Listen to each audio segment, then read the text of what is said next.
I need some help from our ushers at this point. We've got some communion to disperse. Communion is open to all. You don't have to be a member of this church. You don't even have to believe anything that we're thinking about believing here in this church. It's truly an open table. And the reason we're so open with it is because there's this verse in the Psalms that says, "Taste and see that the Lord is good." And it just might be that today, because you're going to have this tasty communion, that might open your eyes to the fact that you are deeply loved by God. It's a weird communion. This is a gluten-free, nut-free communion bread, and it's also NGO or whatever that is. I don't know what it is. Some acronym for something. Anyway, it's a lot of not things, but it is tasty. So you'll get to that in a bit. I'm going to do this actually at the end of the teaching today. And then the communion is also weird. Because we're weird at Crosswalk and we try new things. Our Christmas look is weird. It's different than you're used to, but we like to try new things. By the way, this is a photo backdrop, so if you and yours want to have a Christmas photo, you're welcome to use our stage for that. So this is Wassail that we're going to have, which is a celebration drink. There's even a couple of songs that go with it that we are not going to sing. But anyway, that's there for us. Okay, so this series that I'm starting today, it's on It's a Wonderful Life, and the background with this, I had a different idea for what I wanted to do in Advent about a month ago, and then a few weeks ago, I just started to get a nudge to be thinking about building a series that combines themes of It's a Wonderful Life and the Christmas story, the birth narratives of Jesus, which are found in Matthew and Luke, because there are themes that go back and forth. And so I'm trusting that nudge and hoping that you'll dig it. And as I was thinking about this, I was thinking maybe this will be yet another year that I ruin Christmas. Because I've done that at least more than half the time. Probably since about 2005, I've been ruining Christmas for many of you for many years. And then I did the math. Can you believe this is my 25th Christmas at Crosswalk in Napa? That's crazy. Yeah. I can't believe you've put up with me for that long. It's remarkable. All right, well, just to help remind you a little bit of It's a Wonderful Life, here is a trailer for it. It's against the law to commit suicide around here. Yeah, that's against the law where I come from, too. Where do you come from? Heaven? What did you say just a minute ago? Why do you want to save me?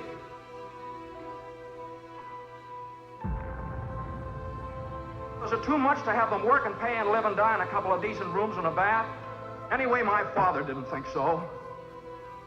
This town needs this measly one-horse institution, if only to have some place where people can come without crawling to Potter. I'm leaving right now. I'm going to school. This is my last chance. But they'll vote with Potter otherwise. You can't laugh off this Bailey Park anymore. Bailey family's been a boil on my neck long enough. You realize what this means? It means bankruptcy and scandal and prison. That's what it means. I'm worth more dead than alive. Why don't you go to the riffraff you love so much and ask them? I suppose it'd been better if I'd never been born at all.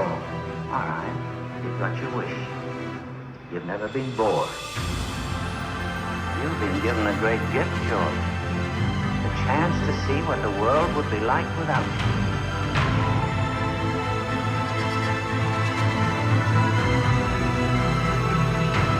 I want to live again. Please, God, let me live again.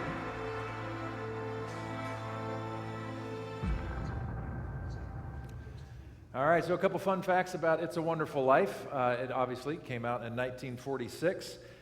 It cost in today's dollars about $60 million to make, which was like $3.7 million back then, but that was a very big budget back then. You've probably heard press about this. And this movie is not new. Has everybody seen the movie? Raise your hand if you've seen the movie. All right. Has anybody not seen the movie? Oh my gosh. We're going to have a viewing party. I can't wait. All right. So anyway, this was not a great box office success. In fact, cost $3.7 million to make. It only brought in $3.3 million in the box office, and they didn't do streaming back in 1946 to make that up. That means that he had about a $5 million shortfall, which or $500,000 shortfall, which in today's value is about $7 million that he had to figure out how to finance to make it all happen. In 1970, the rights to this film went public, and that's when cable networks started to roll this film over and over. And I remember in the 1980s, literally, TBS and others like it, literally, this film would be on 24/7, just constantly rolling. And because it permeated the airwaves so much, people were sick of it. And it was the butt of jokes on late night comedy. Nobody wanted It's a Wonderful Life anymore. They were so tired of it. Then NBC made a brilliant move.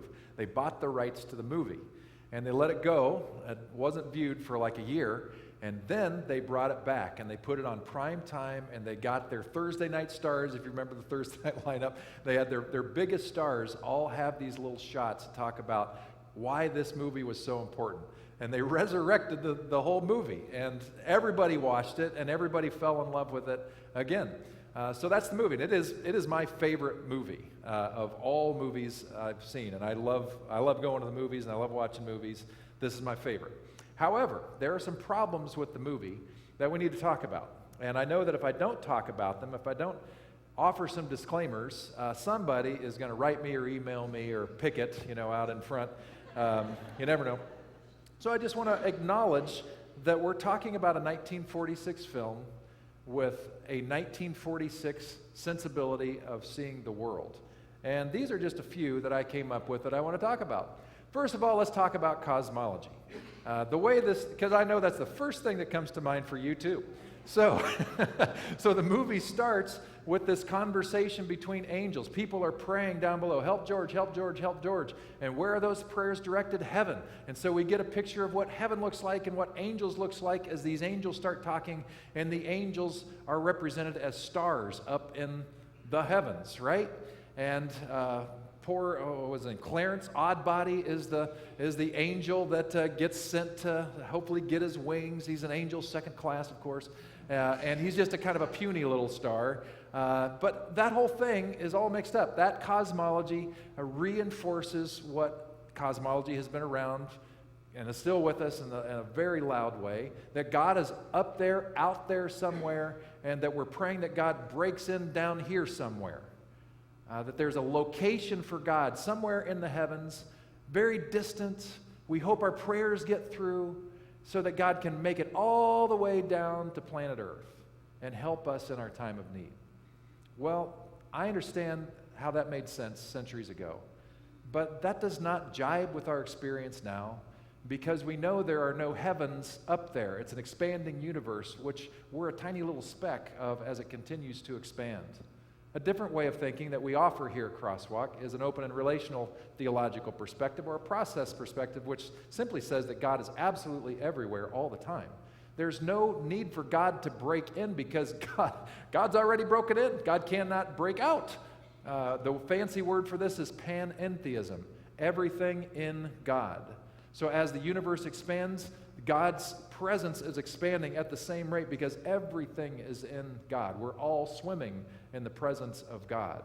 So there's no Clarence to come down from the heavens, because God is already present. And that matters in terms of how we direct our prayers, how we think about God's movement. There's no waiting for God to show up, because God is already here now in us, with us. And that's a cosmological change. So just want to put that out there, that I have an issue with their theology. We got to talk about misogyny, because women are not treated fairly or well in this movie. It depicts a time, not an eternal truth. And one character that certainly makes sense with, her name is Violet. And Violet, I read this, there's a couple devotionals out there on this. I don't really recommend them. They're kind of okay, but they're on an older theology that may get clunky. But one of these Christian authors talks about Violet as the sexy woman character in the film.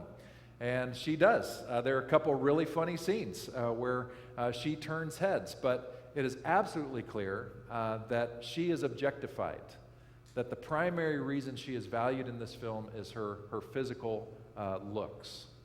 And unfortunately, that is still very much true today.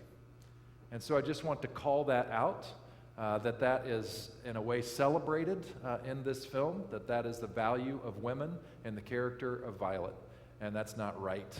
It does not reflect our theology, which says that men and women are created absolutely as equals in the eyes of God.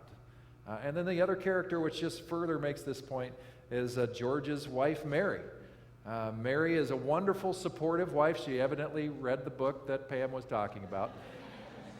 She's a wonderful, raising their 4 kids and working on the house during the day while he's, making the bacon and all that stuff.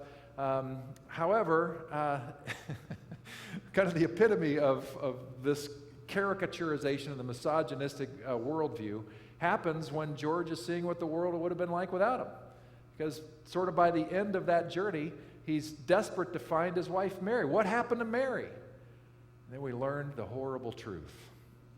Mary was an old maid, and she was, shock, a librarian. Oh no! Could there be anything worse, George? I mean, it's laughable, right? But when you see it in the movie, you're like, give me a break, come on. But 46, okay, that's where they were. Let's just be real. That is a misogynistic view that says you're only really valuable if you get married as a woman, and horror if you don't, and don't ever, you're the biggest nerd ever if you work for a that part may be true if you work for a library, but probably not. Anyway, all I'm saying is there are misogynistic themes in the movie, and we just need to recognize them and say, yeah, 1946, you got that wrong. We're just going to recognize that. And there's racism in the film, for sure. George's family of origin, they have a maid in the household. Her name is Annie. She happens to be African American. She's fitting all the caricatures of that day and thinking about what a black woman maid would look like. There's a little intersectionality here with gender as well. But even though the family treats her like family, and apparently they have a really good relationship with each other by the end of the movie, not to spoil anything, but Annie, is part of the community in trying to do her part to save the day, and the community welcomes her as their own, so that's all beautiful. But there's one really cringeworthy scene where Harry's brother is getting ready for prom, and he has to go into the kitchen right after dinner or during dinner to go get some plates to take down to the school dance. And he's following Annie into the kitchen, and as Annie is in front of her, he smacks her on the butt as they're going in. Now, on the one hand, that's a sexist thing, but there's definitely a race element here too, because I bet he wouldn't have done that with his mother. And so that connotes an idea that he has the right to smack this woman on the butt, one, because she's woman, second, because she's black. Just going to throw that out there. So there are racial overtones in these scenes. On the upside, there's also a nod to an effort to get over racism. Frank Capra is the director of this film, and he was born in Italy and immigrated to the United States. And one of the scenes that we have with the villain in the story, his name is Mr. Potter, he's talking about these people that George is helping afford homes. That's George's whole thing. He owns a building and loan, so people that are working class can afford a loan so they can buy their own place. And one of the people that gets to buy a home is Mr. Martini, an Italian man. And the way that Mr. Potter refers to Mr. Martini and others are garlic eaters. Now, that might not seem like that big of a deal now, because I'm thinking, oh, I like garlic. I could go for some garlic right now, in fact. But we got to go back in time and just recognize that in the United States of America, you were equal the whiter you were. So if you are a Northern Europeaner like I am, all is well with your world. But the further south you went, even in Europe, it got harder and harder and harder. And there was a time of blatant racial prejudice against Italian Americans and other Southern Europeans at this time. And so we recognize that, and then we celebrate the fact that this was a step in the right direction on that issue, because George is open to the day and celebrating. When he gets to move into his house, it's this big deal that he gets to do it. So you have this tension there of some good and some bad happening in there. Of course, there's the assault of a minor. George, as a young schoolboy, he's working for a pharmacist. The pharmacist gets news that his son has died, and he's drinking himself to comfort himself. He's just overwrought with grief, and he screws up a prescription, and he accidentally puts rat poison in this pill bottle instead of what the penicillin that the kid actually needed. George figures it out as a young boy and doesn't deliver the poison to the kid because he knows that's what he doesn't want to kill the kid, right? He comes back. The pharmacist is ticked off that he hasn't made the delivery, and in his anger and in his drunkenness, he smacks George up against the ear, his hurt ear, and he even starts to bleed. He smacks him a couple times. Every time I see this scene, I want to jump into the screen and tackle Mr. Gower, the pharmacist, and just say, "What are you doing?" That's assault of a minor. This is a criminal offense. And unfortunately, there are two things that are happening. One is normalizing this, and then it's completely excused. The way the movie handles it is, George is a forgiving sort. He's a wonderful boy, so we're just going to let that pass. And in a sense, by doing that, again, it's 1946. It's how people did life in the world. By passing on that, it also perpetuates the same kind of behavior going forward, so that parents forevermore can say to themselves, we have the right to beat our children. And unfortunately, even in the Christian world, when it comes to spanking, there are some Christian traditions that absolutely affirm spanking. I do not. I see that as a violent act and as an absolute failure in our attempt to raise our kids in a boundaried way. Don't need to do that. But let's just acknowledge that this happened in the movie, and it was wrong, and nothing happened because of it. Nothing happened. And finally, what was my finally? Oh yeah, verbal assault. This shows up in George's mouth. He chews out his kid's teacher, and it's absolutely inappropriate. He threatens her husband. Also probably some criminality going on there. So you got cosmology problems, you got misogyny, you got racism, assault of a minor, and verbal assault. But other than that, it's a great movie. All right, well, let's read some Bible verses so we feel like we made it to church. All right. So here we go. This is the birth narrative according to the Gospel of Matthew. The birth narratives only show up in 2 of the 4 Gospels, Matthew and Luke. These 2 Gospels are written to 2 different audiences, and they're written by 2 different voices. So here we have Matthew's version. Now the birth of Jesus, the Messiah, took place in this way. When his mother Mary had been engaged to Joseph, by the way, that meant that she was already legally married to Joseph. They hadn't consummated the marriage yet, but there was a legal thing that happened here, even though they were just engaged, not like we think about it today. They were essentially married, but before they lived together, she was found to be with child from the Holy Spirit. Her husband Joseph, being a righteous man and unwilling to expose her to public disgrace, planned to dismiss her quietly. But just when he had resolved to do this, an angel of the Lord appeared to him in a dream and said, Joseph, son of David, do not be afraid to take Mary as your wife, for the child conceived in her is from the Holy Spirit. Bloop. She will bear a son, and you are to name him Jesus, for he will save his people from their sins. All this took place to fulfill what had been spoken by the Lord through the prophet. Look, the virgin, everybody say virgin. Great, you're going to need to remember that later. Shall conceive and bear a son, and they shall name him Emmanuel, which means God is with us. When Joseph awoke from sleep, he did as the angel of the Lord commanded him. He took her as his wife, but had no marital relations with her until she had borne a son in Bethlehem, and he named him Jesus. So what you need to recognize here is that Joseph and Mary were already in the town of Bethlehem where they lived. They already were there. They lived in Bethlehem. Now let's go to Luke. In those days, a decree went out from Emperor Augustus that all the world should be registered. This was the first registration that was taken while Quirinius was governor of Syria. All went to their own towns to be registered. Joseph also went from the town of Nazareth in Galilee to Judea, to the city of David called Bethlehem, because he was descended from the house and family of David. He went to be registered with Mary, to whom he was engaged, and who was expecting a child. While they were there, the time came for her to deliver her child.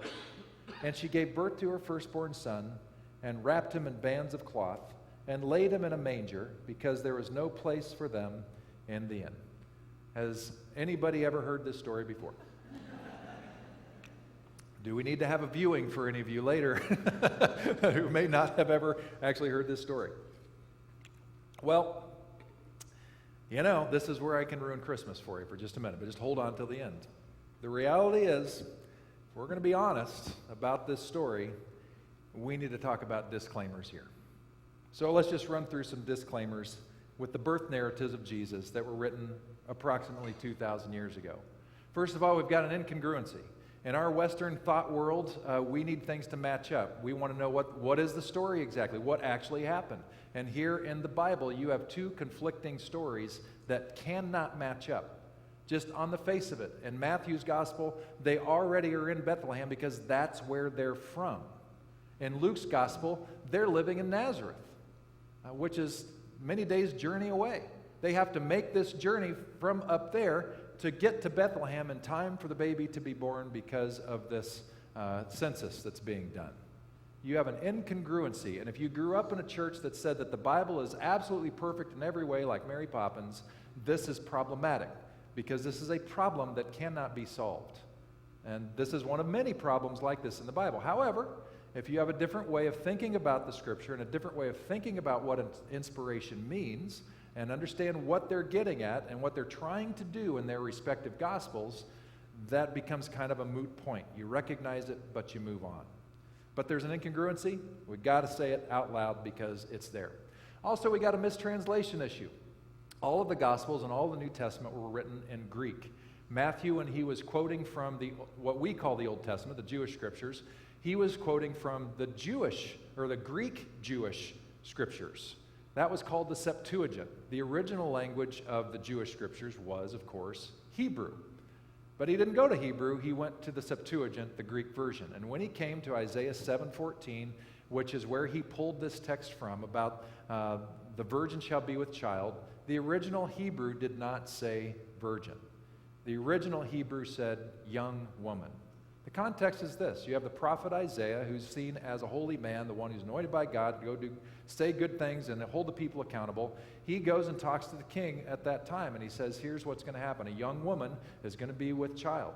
And by the time that child is born, the things that you're afraid of right now about foreign oppressors coming in and kicking your butt, you're going to see that God has somehow saved the day. And you're going to say, within about a 9-month period, you're going to say, Emmanuel, God has been with us because we're not dead. That's the original context. That's the original prophecy that was made. Not a distant prophecy about some virgin hundreds and hundreds of years in the future is going to have an immaculate conception. That was another problem we're going to get to in a second. So because Matthew chose that word virgin, it jacked up our Christian theology for a very long time. At the end of the day, we still have God with us. We still have Emmanuel. He's trying to do something in his context. We recognize it. We respect it. But it was also a miss. And it's something that needs to get on the disclaimer list because it's caused serious problems up until this day. In fact, my guess is that's one of the ways I've ruined Christmas the most, is to help you think through what do we really think about this exchange and what's happened. Which really gets us to this idea about eisegesis, which is regarding the prophecies. Eisegesis is a fancy word. It's the opposite of the word exegesis, which I know we all use regularly in our political discourse. Exegesis means exactly what I just did with the Isaiah prophecy. Exegesis means you go back to the original context, you take a look at it, you understand what's happening and what it means for them and therefore what it might mean for us. Eisegesis is when you're hundreds of years past that and you look back at that and you completely disregard what was said in its original context and instead you just apply it to the very day that you're in as if it was written yesterday. That's eisegesis. We're all guilty of it to some degree. You'll have pastors all over the nation who are opening their Bibles right now because of the war between Israel and Hamas, and they'll say, end times, the prophecies are so clear. That's eisegesis. And it's wrong. It's a mess. It's almost always inaccurate, and we got to recognize that that's a part of the problem here. Matthew made a mistake in the Bible that is full of mistakes like that. It doesn't mean we throw it out. I'll get to that later. Cosmology, we have the same thing. that you have God breaking in from somewhere else to come in and save the day. That made sense in a Ptolemaic worldview where that's how they understood the world. It's not the world we live in. Misogyny. We've got issues with women here. Did you notice that Mary had no power with her engaged/husband Joseph? This was all up to him, what he was going to do. You know why it was all up to him? Because women didn't have many rights. They were considered property of their husbands at that time. That's about as misogynistic as you can get. But to further complicate things, I just want to draw this out here, that we may have an issue of rape and or adultery on our hands. What do you call a situation where a person, a woman, or a man, but most of the time it's women, a woman is told there is going to be a sexual encounter and you really don't have a say in this. You don't have a choice. This is happening. Because if you read Luke's thing, and by the way, I know this is tough, this is hard, because we want to skip over to the Magnificat, which is absolutely stunningly beautiful, which we'll talk more about next week. But just look at the facts of the case. You have a 12, 13, 14-year-old young girl who is visited by an angel, who is told, not invited, but told, the Holy Spirit is going to come upon you, and you are going to be with child. That is not an invitation. That is this is happening, which would make sense in a world where women have no rights, where they're the property and told what to do and have to just deal with it. But this is a theme that's real. And to complicate it even further, God, being the one that sort of inspired the rules of the day and the laws of the day to say that engagement means legal marriage. God is the one who is behind this activity upon Mary without her consent. God knowing that she is technically a married woman. So you have this weird thing here where God is choosing to force God's self on a person who's already married, which is the definition of adultery. Problematic. And the church does not like to talk about this. But people outside the church who don't give a rip about how we value the biblical story or faith and all that, telling you what, man, they see it a mile away. And they're like, how are you people buying all this stuff? The disclaimers are immense. And finally, I want to talk about the hospitality. Have I ruined Christmas yet for anybody? I'm working on it. All right, I'll redeem it, hold on. But then finally, we got the hospitality ethic, and just want to say that you've got this pregnant woman in one of the most historically hospitable areas of the world, who pride themselves on opening the door, not just in the Jewish tradition, but in the Islamic tradition as well, that they are mandated to be good hosts for people in need. That's what you're supposed to do. And so you have this pregnant woman who's 9 months along, about to give birth. She rolls into town, and there's no room for her in the inn, so the only thing they get is a stinky barn that's defiled by its very nature. That part of the world would never allow that to happen. Ever. There would be people who absolutely would say, I will give up my room, I will go sleep in the barn, because this cannot happen in a barn. That's the way the culture thought back then. So we got to throw that out there and just say to Luke, that's creative, my man, but there's no way that's true. There's no way that jibes with actual history in that part of the world. So what do we do with all this? Should we cancel? Let's start with this. Should we cancel It's a Wonderful Life because of the disclaimers that we saw? Should you say, Pastor Pete, it's time to find a new number one? Stop watching that movie. And by the way, there is a movie that I've stopped watching. It used to be one of my favorite Christmas movies called Holiday Inn. Bing Crosby, he was kind of my vocal hero, in times past, but I stopped watching it because there's this scene that I didn't know that was offensive until I knew it was offensive, where on a President's Day kind of thing in this Holiday Inn that he's created, he and his leading lady decide to go in blackface. And it's this exaggerated, horrific, demeaning scene. I can't stomach it. I can't do it anymore. And so that one I've canceled. Should we cancel It's a Wonderful Life along similar lines because it has too many offenses for us to look past? Is that how we should think? Should we cancel the birth narratives because there are clear offenses that we can't look past? Maybe it's not as good as a story as we thought. And for that matter, if we want to get personal, should we cancel ourselves?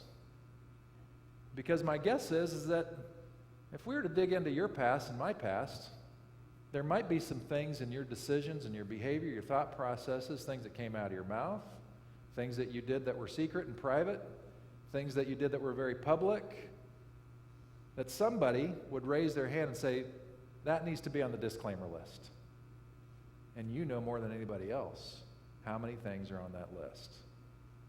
The point I'm raising with all this isn't to cancel, it's to respect, to acknowledge, to respect the fact that this is a reality and it's a wonderful life, that there are problems with that that are clearly part of a 1946 way of seeing the world. And in the birth narratives, clearly an example of the culture of that time and how they thought about everything. But despite those things, there are other things happening in these stories that are incredibly beautiful. The reason why NPR's All Things Considered, when they were reviewing top Christmas movies of all time, put It's a Wonderful Life at number 1. Because across the board, when people read it, they come away from this inspired by the value of life, inspired with hope, inspired to be generous toward others, inspired to celebrate, to give beyond themselves to other people. That's George's whole life story. And so you have both things at the same time. You have some ugly realities of 1946 and some incredibly beautiful, God-centered things happening in George's life and in this story simultaneously. In the birth narratives, you have these horrible things that reflect the reality of that day, but both Matthew and Luke are trying to craft a story to tell us there's an incredibly beautiful thing bubbling up here. You can't miss it. And believe it or not, they're using their own craft work within their context because, after all, they don't think they're ever going to meet us. They're talking in the first century to a first century audience. Everything that they say is not offensive in the same way to us as it is to them. You know what I mean? So they're crafting this beautiful story with all of the cultural hooks and stuff so that they can see in their own lens and their own perspective this incredible, beautiful thing that is taking place, even while there are some really awful, ugly things happening. And I would suggest that in your own life, this is true as well. That you may be at a point even today that you feel more like George, who is questioning taking his own life because of all the disclaimers that you've put up on your list. And what I hope to do in the coming weeks is to help you have soft eyes, which is Japanese way of thinking, to look at things with a different perspective, to realize that all of the time, as hard as it is, God is still there with us. And that means beauty and hope and love and even joy can be with us even when we're going through hell. That's the Christmas story, that God showed up in the most unusual way to the most unusual people to tell the people who were the last to ever expect to hear it that they mattered, that God was with them and loved them.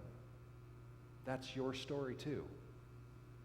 And maybe you're going to have different eyes on your own story and start to have soft eyes and start to recognize that in all of the bad, there was also this thread of beauty and good that was there as well. And I'll go further. Maybe because your eyes may be softened through this series, your eyes may be softened toward others as well. And you may get out of the rut of our cancel culture. The truth of the matter is, we live in a cancel culture. Anybody familiar with cancel culture? Yeah. There was a massive cancel that happened this week in Congress. George Santos was canceled from Congress. Now, just to highlight how remarkable this is, just catch this. A bunch of politicians decided that he needed to be out because he lied too much. Politicians kicking a person out for lying. What is happening here to this world? How do we make sense of anything? So they decided there was a certain threshold, a certain amount that said, you've gone too far, which of course makes things problematic for going forward. What do we do then with politicians and truth-telling and stretching and illegality and all that? What does that mean going forward? That might be a case of good canceling. But we've gone too far in our way of thinking about canceling as well. I know you're all Kansas City Chiefs fans. And I applaud you for that. Well, there's a guy named Travis Kelce, and some of you may be familiar with him. Some of you may be familiar with a somewhat unknown artist named Taylor Swift. Taylor Swift and Travis Kelce are now a thing. And their respective camps are buzzing all over what was formerly Twitter about them.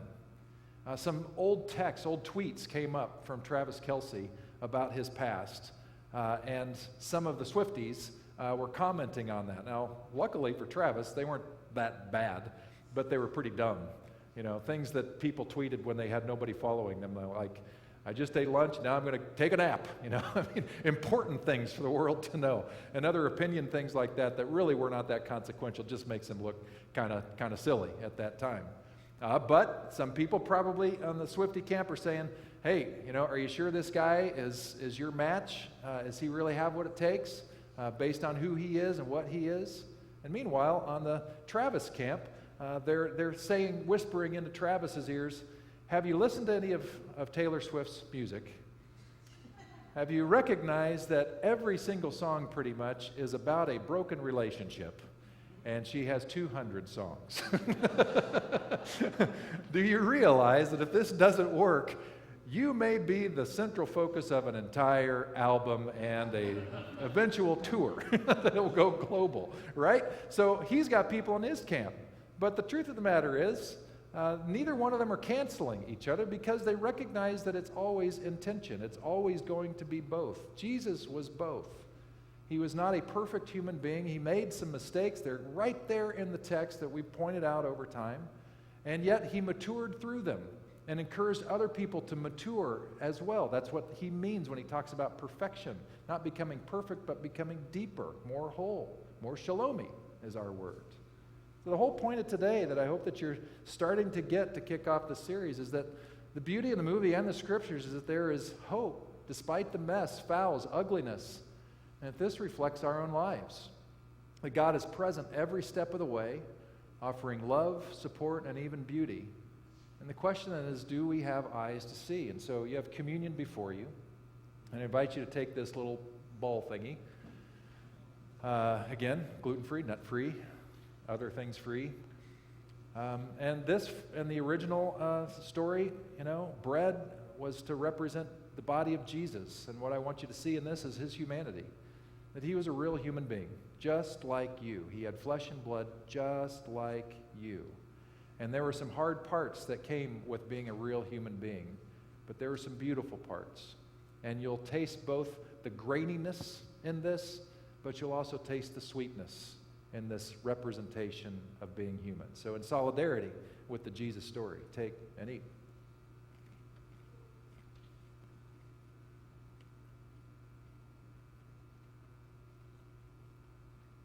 In the original glass that he raised,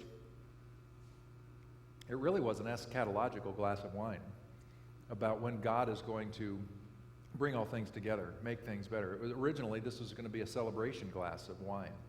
A time when we would look back and say, God really did it. God pulled it off somehow. God took all the mess and weaved it into this beautiful tapestry, and thank God for that. The glass was meant to be a celebration of the Spirit's activity and weaving things together in a shalomi way.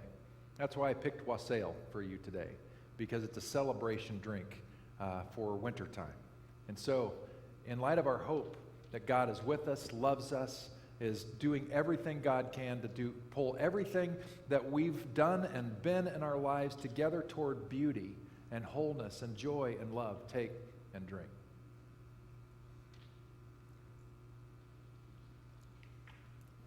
Would you join me in prayer? So God, I pray that we'll have soft eyes to respect a film from 1946 that still speaks to millions and millions of people today. Soft eyes to respect their time and place, acknowledging the problems of that time and place, but also acknowledging the beauty that was coming in spite of those things, or at least despite those things. I pray we'll have the same soft eyes toward the birth narratives, as well as an inquisitive spirit, that we might begin to wonder how we can see this in a new way that continues to be inspiring, informing, compelling. And of course, God, I pray that we'll have soft eyes on ourselves like you do, because you don't expect perfection. You long for our development and our maturity.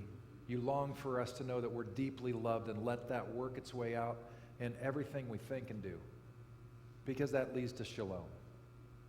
May we be a people who are willing to have soft eyes. May we be known as a people who love, who welcome, who admit that there are problems, and at the same time proclaim there is still beauty and more to come. Ask this in the name of Jesus, who we follow. Amen. Thank you for coming today. I hope you had a good experience, and we will continue this journey next week.